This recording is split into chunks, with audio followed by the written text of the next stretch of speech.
G'day Burnout fans, it's Flinty here. We're down at BYE Performance. We're about to see Steve Molson's awesome HZ Ute get put through its paces. Car was only started, I think earlier today, for the first time, and yeah, we're about to see this thing run up on the dyno.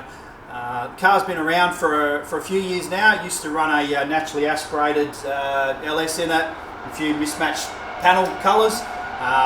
The thing's been completely rebuilt.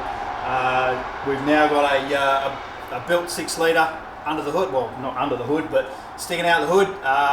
Nice 871 TBS Hi Helix Blower on top with a Thunder Road carbon fibre hat. Fuel injected,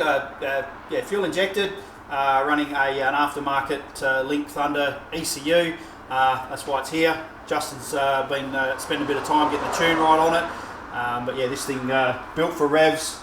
Even gone to the extent of dry sumping this thing, and yeah, when you see when we start seeing some big revs on this thing, and we've got about 20 pound of boost jammed down this thing as well. So yeah, it's expecting some reasonable numbers out of this thing.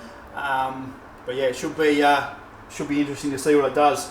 I think I've mentioned the whole car completely wrapped by Jamal at current trends. Yeah, the thing looks awesome, but yeah, it should be good to see it out on the pad at some point very, very soon. Underneath the car, Reid case Powerglide, sheet metal 9-inch, and yeah, I think that's pretty much everything. So yeah, check this out, guys. This should be really good. Looking forward to seeing this thing on the dyno for a while now. And yeah, thanks for watching, guys.